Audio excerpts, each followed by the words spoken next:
Welcome to Factorio Megabase in a Book. My name is Nilaus and I'm going to be your guide during this Let's Play on how to build a Megabase and provide blueprints for all the Megabase builds that we're going to develop during this series. And maybe you're already thinking, hey, how is this a new series if you're starting with a fully built base? And that's because the focus on this one is going to be on megabasing, and in order for you to start working on a Megabase, I don't need to build an entire base because we already did that, and I already provided you with that in the series called Base in a Book. You got all the blueprints, you got all that. If you're a patron support, you can also just get the save, and then we can start from here, focusing on the transition from a normal base that launches rocket, does 300 signs per minute, into a Megabase, and that is the objective of this series.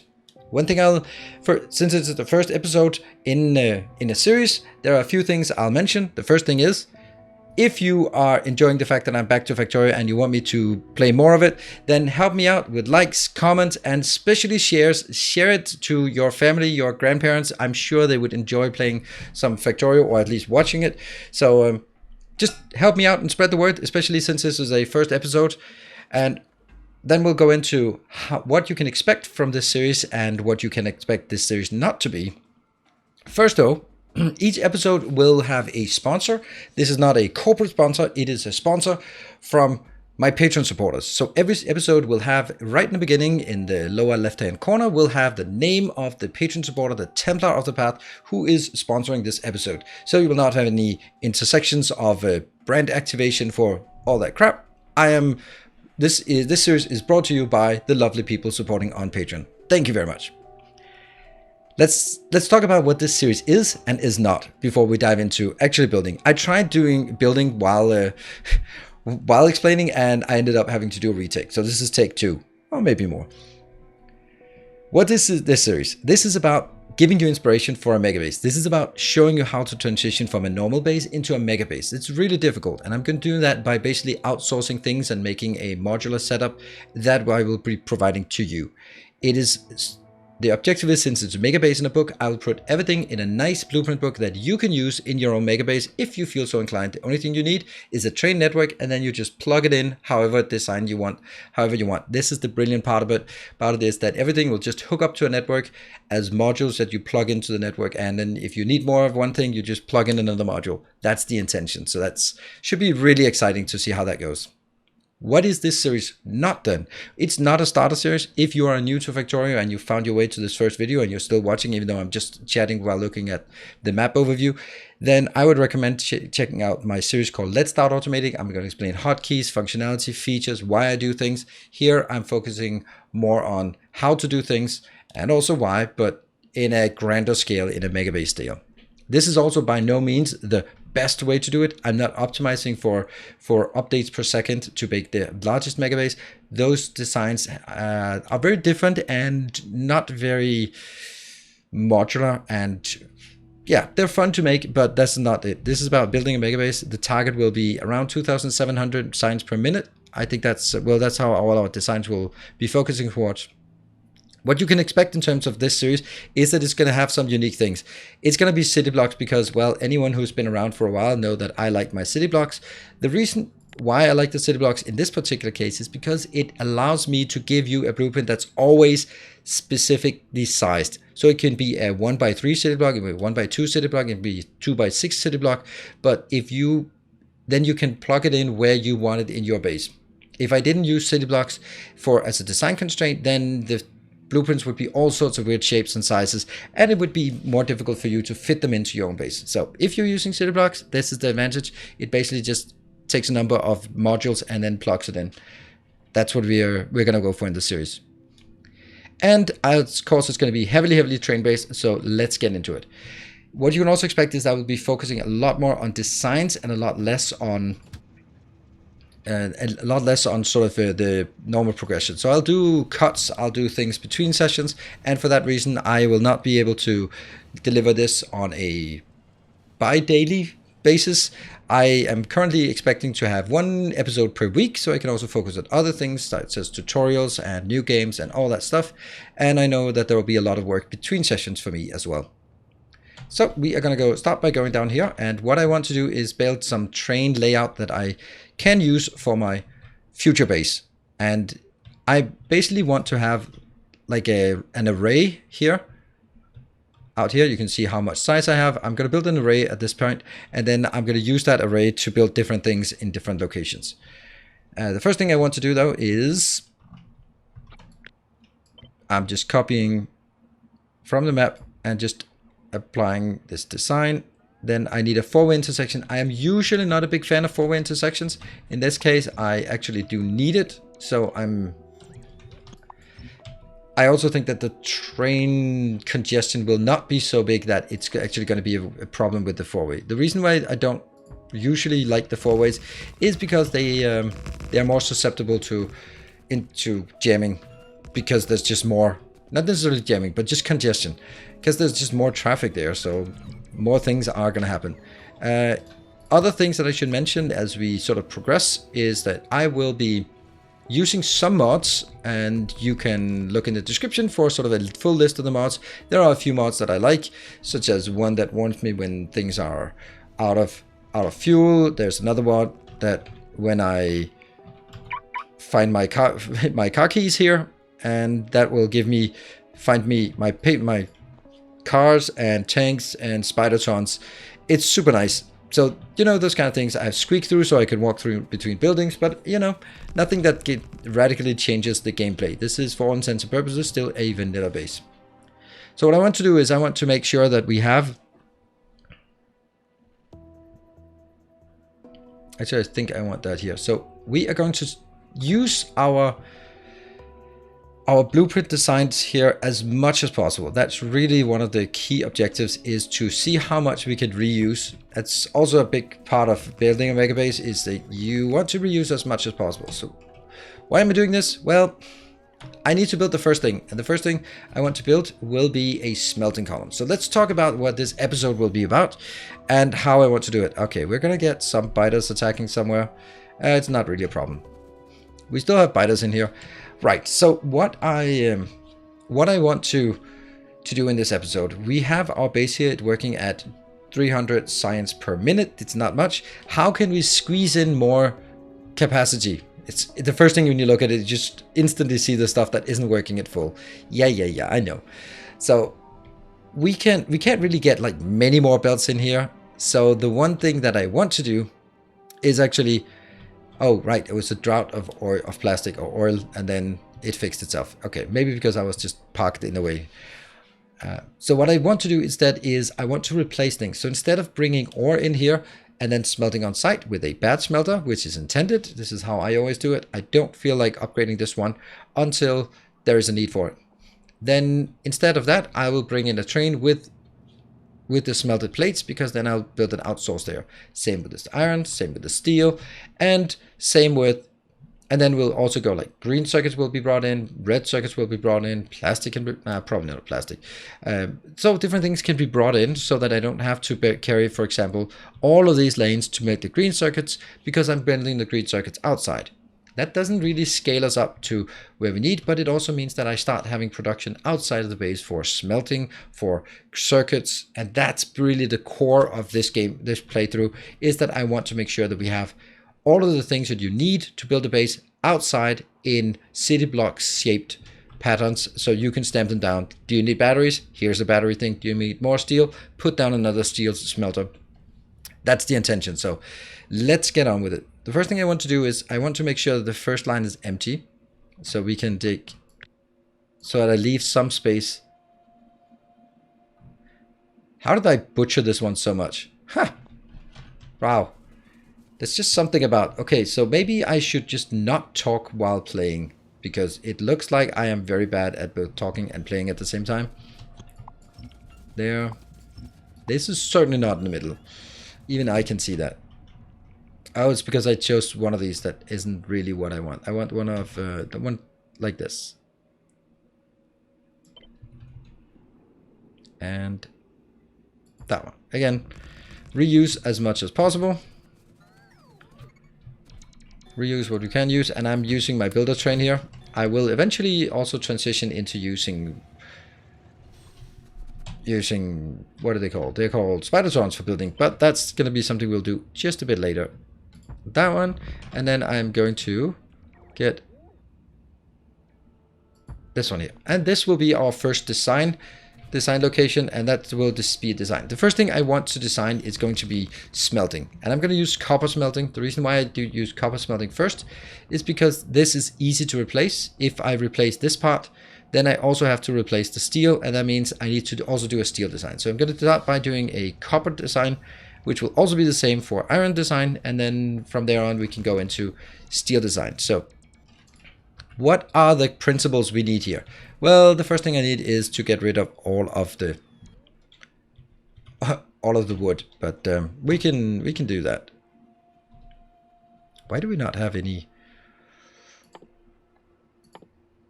What? Where are they? What? What's my? Oh, why did I always have a deconstruction planner, and then I can't remember how to even build the deconstruction planner. There we go. I'm going to take all of this out because you're going to be in the way of my design. That means the robots will get a bit tired. But I can then, in the meantime, start talking about something. So I am now constraining myself to working on a city block pattern.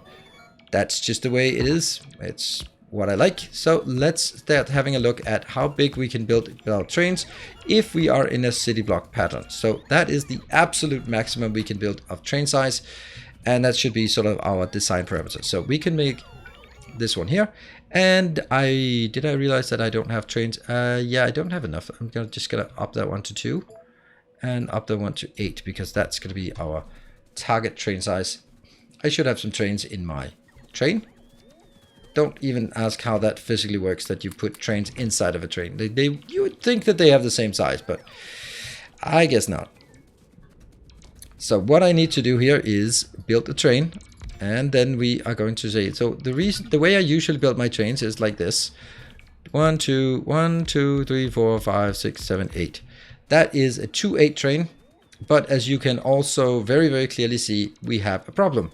That one cannot be unloaded properly. It's on a turn. So how would we ever work to fix that problem? I found a very, very clever solution that I really like, and which also has the added advantage that my base is going to be looking even more unique. So if you want to follow along, your trains are...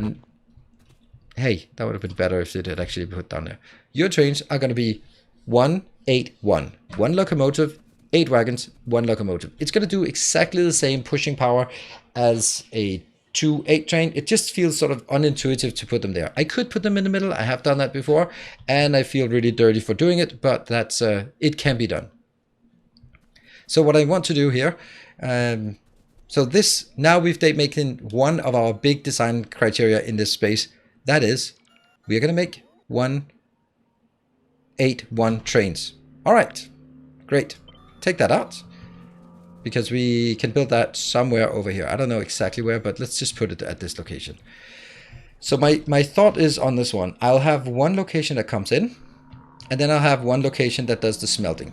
Now, the smelting thing, and this is where I'm also going to lean heavily upon my master classes, because, hey, I spend a lot of time designing stuff in my master classes. So first of all, we're going to disable that. In my master classes, I did some designs, and why not use those? So let's look for... advanced smelting. That's the one. This one is steel. We don't care about that. That is a lot of steel. And this is advanced smelting beacons something. Yeah. What is the input? That's the input, and that's the output.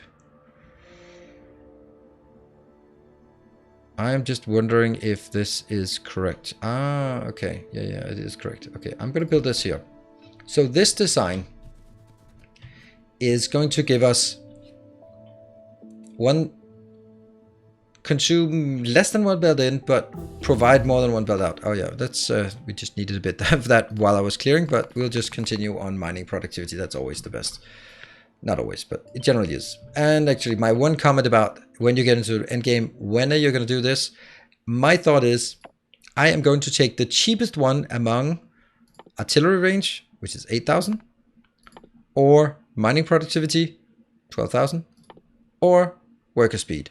Now that one, we've just completed a military science, so I'm not going to do more military science. I'm going to do some of these. And then we can go back into artillery range and then go a few more until this one goes above 16,000, 17,000, That one is 16, so then that's the cheapest one, and then we go back. That's just how I do it, so that basically it's going to be the cheapest one that's the best. I get more value for money for that. So what do I want? I want 1, 2, 3, 4, 8. All right, so this will give us 8 full lanes out, and that is something that I think is super useful. So let's take this. This is going to be like a block. It's going to consume less inbound than that. And how do we want to make it? The further we make it here, the longer it has to go. But I think we'll do it something like this. Yeah. Somewhere in here. Now that means I'm going to build some outputs here. These are... They should be lane bounds. 1, 2, 3, 4, 5, 6, 7, 8, 9, 10, 11, 12, 13, 13. 13? 13? Doesn't seem lane bounds. Oh yeah, it kind of lane bounces itself because the last one can output on both sides, and that will just sort of top up the belts.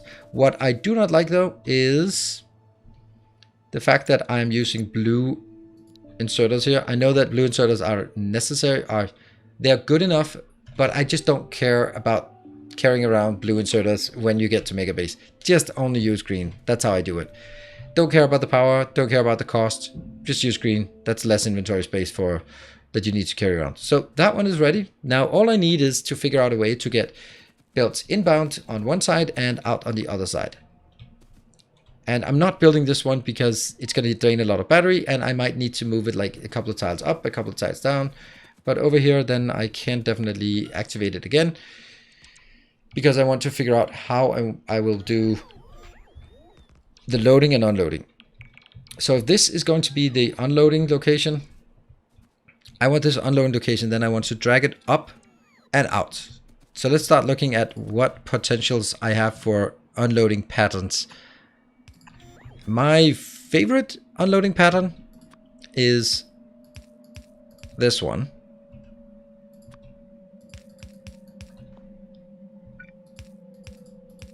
There, and then it inserts into there.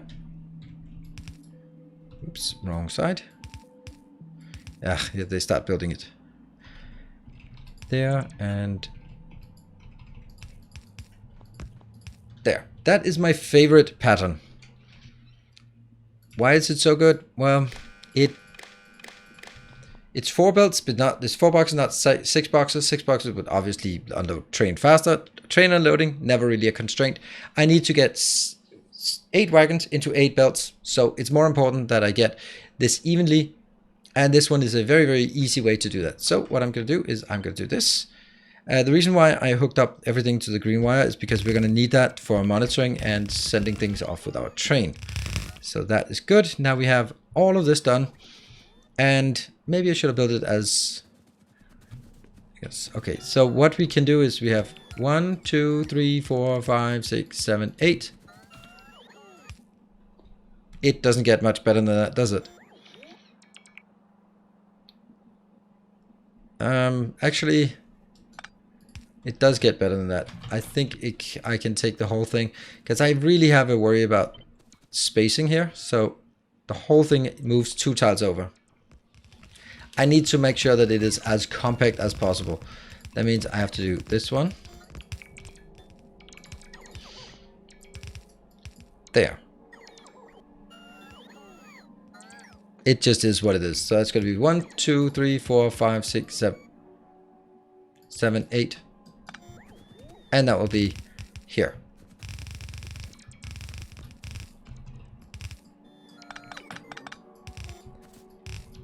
Go up.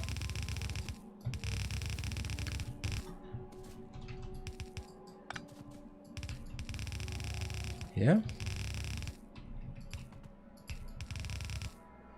Right, so now we have all of these lanes, and then I want to drag it on. I guess I'm keeping that. 1, 2, 2, 3, 4, 5, 6, 7, 8. That's going to be our benchmark, and we're sliding it here. At this point, because I'm between, that can be definitely be done faster. Yeah. There. So I don't really care about this here because this will not be a path for anything anyway. So that goes up here, that goes into this one, and now I'm gonna need a new balancer. This is gonna be a balancer we haven't seen before, we haven't used before, but I've really grown to like it. This monstrosity. Now what is this? This is a 8-to-8 balancer that is throughput unlimited, and it also does a bit of side balancing.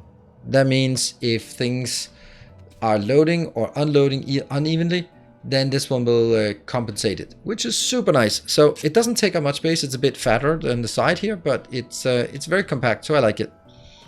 What we're going to do is on the other side, we're going to have to do the same thing. Now here we have a bit of a question or conundrum for ourselves. That's the raw materials. That goes at the top, and then I want to have... Can I do that? And yeah. This one could then be the final product. That final product goes in here, and then I need to find a way to do the loading.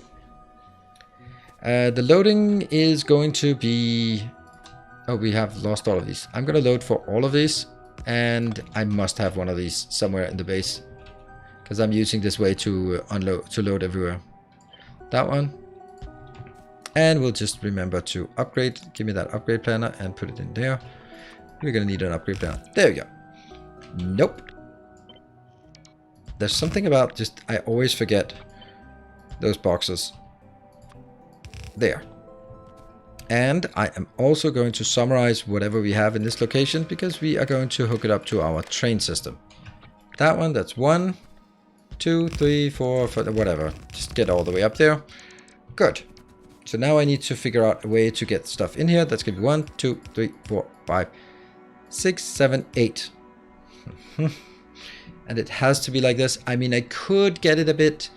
And the reason why I'm trying to compress it as much as possible is because I know that I'm going to be short on space. Yeah.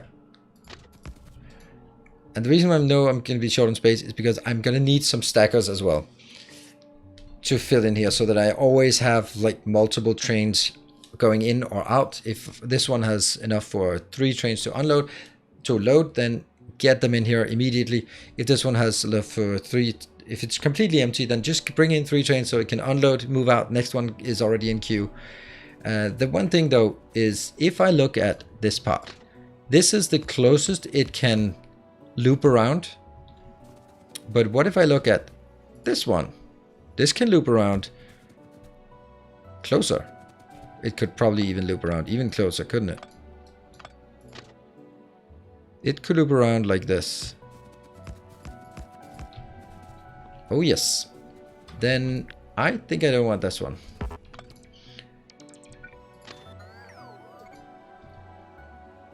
So if I look at this part, I want them to be closer here. So what I'm doing now is not something I would usually do, to be perfectly honest. It is basically looking at... I'm going to have 4 lanes in here. Yep, there. And next one. Next one. Okay, so this means I can now have 3 assigned to this, plus 3 assigned to that. But there is still something fishy about this, because this one and that one can only go to here. If you look at the sequencing here, this cannot go into the first one. Likewise, this cannot go into the first one. So for the full trains, they have to be parked here. And if I send something into this one, it will never accidentally park the other place. However, if I send a train in to the ore, it might park in this one, and thereby it can block the other. I don't really care about it. I don't think that's a big issue. It's just, it's gonna work just fine. So we'll work on signals as well. And then I need to bring things out. That's gonna be another problem. And yeah, actually that problem will be solved like this. This one. First of all, it should maintain the same distance here that I have everywhere else. And this will be the definition of the closest loop will be here. And then we'll basically ask ourselves whether that's enough. And then if it goes up to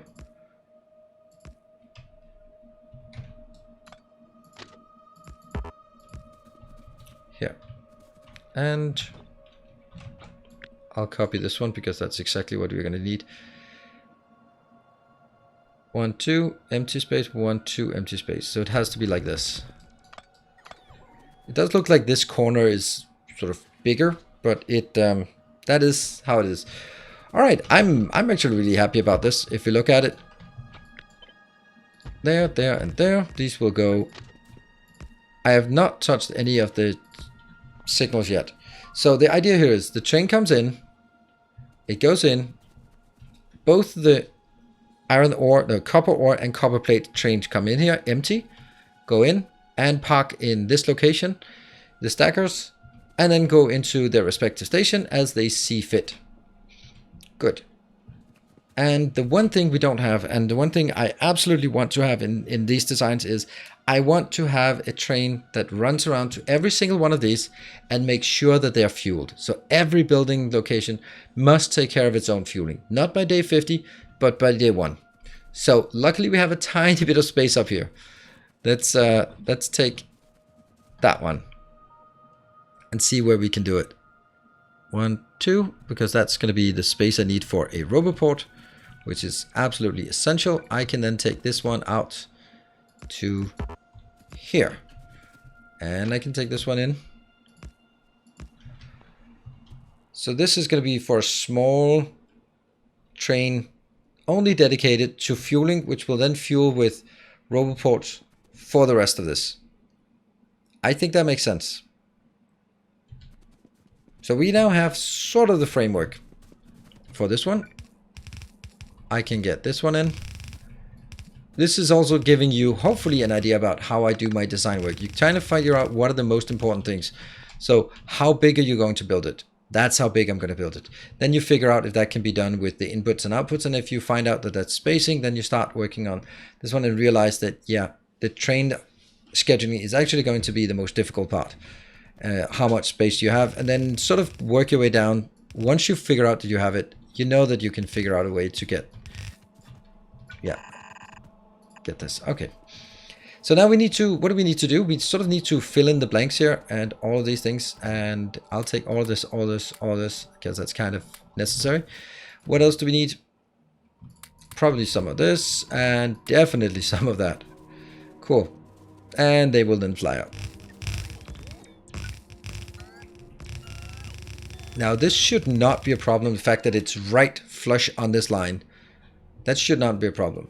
I could move the whole thing one over, but there's really no point to it. This is very neat. Let me see. Should I do that? I mean, what I'm talking about is basically taking this entire thing and moving it 2 tiles over. It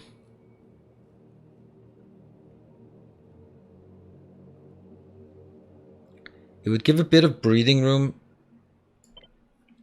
Oops, I actually meant that as a... For once, I didn't cut when I should have cut. Usually it's the other way around. So this one, and basically going there. I think this will be better for one particular reason. Not aesthetics, but up here. If we look at this, what this allows us to do is that now only... So the first one, this stacker, can only go... Come on. It cannot go down there. But the second one, though, can go down there. So now what I've done is I now have one stacker that is dedicated to the unload, and the other ones can be shared. That's actually much better. And it gives me just a bit of breathing room here, and it doesn't hurt us out on this side. Great. That was a good move, I think. We're going to do some fueling as well at some point, but right now we just need to make sure that there's room for fueling. Power is also super annoying, especially because it's just blinking right now. So let's do that one. Now that's stopping the blinking. And then I'm going to get some trains in here. I should be a bit cautious because I know that I need a lot of space here for circuits. What circuits am I going to use? I'm going to use the train network circuits things that I already have used. This one is already, it's working, it's ready. It only needs to set the parameters. This is a provider station, so this should be a provider station here as well. I will build it at that location exact. Now, if you're just like, whoa, what the hell is that? Go check out my Let's Play based in a book. There is an episode called Many-to-Many Train Work where I describe this thing. And I don't think it's fair to describe it in every episode. And if I did like a half-assed explanation, then you wouldn't get it anyway. But this is, first of all, it's part of the blueprint, and there's a walkthrough of how to do this. This is what controls my train network. There's one design for the supplier station and one design for the requester station. And you just copy it and then change a very few parameters. Look at how easy. Once you do that, you hook up all of the boxes that are providing. You hook up. Now I'm going to show you from an engineering perspective. You have a tool, you copy it in, and you go there. Not from an academic perspective in terms of just how would you derive it, but actually just here's the tool. This is how you use it. You set the trade limit, you set it to L as default. The only thing you need to do is define how much can be on this train. 16,000. And how many trains do you want waiting? 3. That's it. Then it works. And likewise, if we take a requester station, it also has a, ew. Yeah, I'm gonna find a better one. Why is it so ugly? I knew I had a better one. Yeah, I have cleaned this up in somewhere else.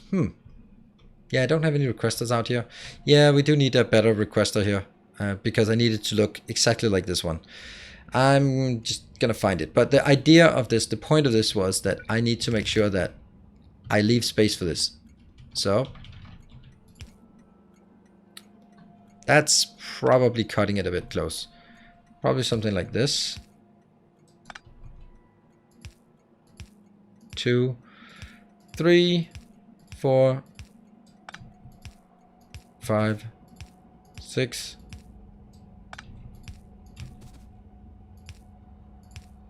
1, 2, 3, 4, 5, 6, 7, 8.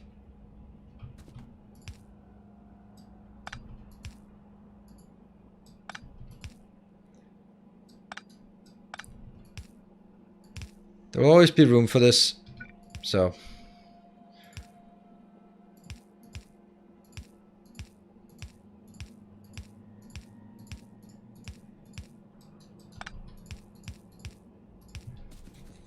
Then I could also just, from consistency perspective, just go.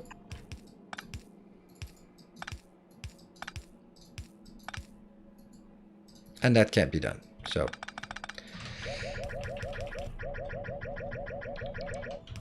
I love the queue here, how much we have in the buffer, in the undo queue. That is so nice. You would not expect the game to keep that much in the undo queue. But it does. If you could undo once, I'd be happy, but the fact that you can just undo so many things. Did I fail to count to 8? I think I did.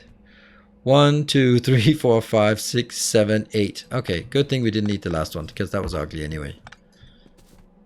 There. Alright, we can do that, and I can take...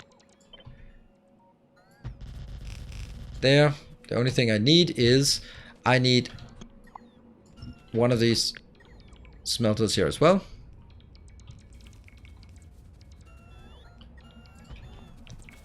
That one. And now it kind of feels bad because that one is one off, right? One off. This is why I didn't want to build this part, because it could be one off, and it is one off. Now it's good. There. Yeah. So well, I'll just build this one, and then we can come back and finish up the rest, hooking up here and there. And so we built this, and it's hooked up here and there. What I also did, just for everyone's sanity, is this one. So I made these two designs. They are much nicer right now. They now have much better names. This one will just be outputting copper. This one will be smelters inbound copper ore. I also made a mistake. I said this one was 16. That's because I was thinking it was an ore train, but it's actually a plate train. So a plate train can have 4,000 in each wagon. So that's 8 wagons times 4,000, 32,000. And I want 3 trains inbound. I'm basically just going to ignore this. And on the inbound side, this will have 3 parameters. How much do I like to have in? Would I like to have in here? What is the size of the train and how many trains? So A, that is what we are requesting in here. That's up to 72,000 will come in here, and each train is 16,000. So that looks pretty good. What I can do is just for sort of our own sanity. There we go. We have 32. I'm going to open my calculator. That is also one of the little mods that I have here. And I can't get rid of that blueprint there. So I have 32 boxes, and each box can contain 2,400 ore. That is 76,800 in this location. So if I set it to maximum of 72,000, that means I will never get a train in here that cannot unload. That's the intention of it. The only thing we miss at this point is setting up the signals. So let's set up the signals now. I will always just get those outbound. Then I will here, I'm just going to say each of these will be, this is into the stacker. So do that. And then what I found to be a good idea is always take a change signal before you go into the stacker, because at a change signal they can rechoose, they recalculate sometimes at least, and that means you don't commit to which of these inputs you're going into when you depart from the origin. You only commit to it when you get to this location. It's a very, very subtle point, but I think it's worthwhile. These ones will be here, and then I will of course get on this side. Oh, it's actually not the only thing we're missing. The other thing we're missing is also the fueling. Yeah.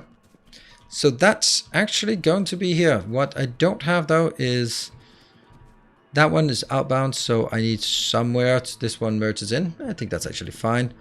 I will need to get some signals here. This one, when it crosses, go there. I'll replace that one. Doesn't really need to be replaced actually. Yeah, we'll keep it because then it's much more consistent when building new designs. What I will do is just say when you get in here, this is free domain for the train that I will build, but I haven't built. But I wanted to do something interesting in the first episode. So this one is going to be, so there will be some things we need to come back because we can't really get this operational right now. What I do want to do in this space here, I want to make sure that I have somewhere that I can unload. That will be there. It's just going to be a 1-1 train. So keep doing this one upwards until it connects. So 1-1 train. It's just going to get a few fuel in here. Well, first I'm going to get that one, and then I'm going to get here. And that will be input. How much do I want input? Do I want to fill it up? No, not really. I just put it up to 10. Good. So what I will do here is I will monitor. No, hold on. We'll make that a bit later. Here I need to make sure that I have an input like that. And before we copy, I should request just a single one. There's no reason for us to have too many of this. There. And we just have to check because you never really know if this is working. It is working. Good. And is it working on the other side as well? It is.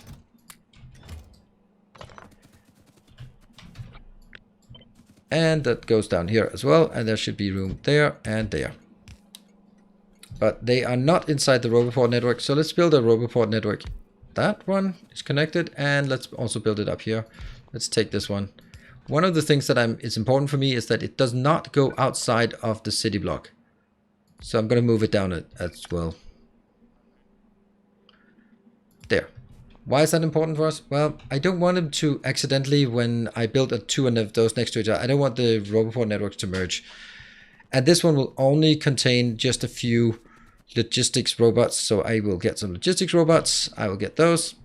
What I need to do though is make sure that this train station is enabled.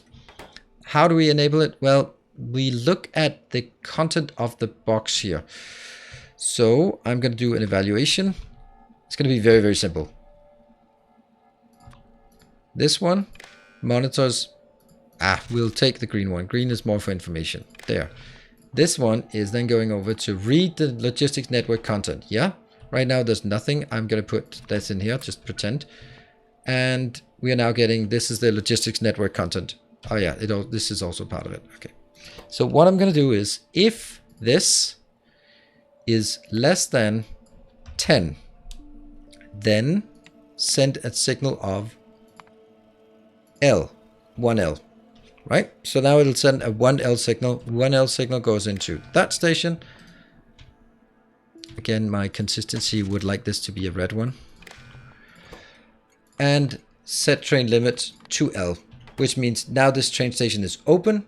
Please send more fuel in here. The fuel will come in, fill up this one. It's actually not going to be 10. I think it should be like 5. So it unloads 10. It's going to be, the train's going to be happy, leave again. And this will be fine. It'll be brought over there and that's going to be good. Cool. Let me just get some logistics. Let me get some of the things. I need some logistics robots, so let me just get those so we can see that one working. Okay, then I have some of these. They will be going in here. I should have brought this one. What are you doing? Okay, they're just bringing. What I then could do is, if I put all of these fuel that I also brought in, they will then be distributed. You can see the train here is 0 because it is still greater than 5. It's now a value of 6. So when a train comes in, picks up some fuel, it drops the value in this box here, drops below 5. It opens the station and the train will come in. We don't have the refueling train right yet, just now, but we'll get it. So what have we built here? This is actually the completed build. I have not tested it, so I think I need to test it. But in order for us to test it though, I need to make sure that we also have a smelting setup. And I don't have a smelting setup that works for this, but I can do something. And that's a really cheeky trick that is not 100% a...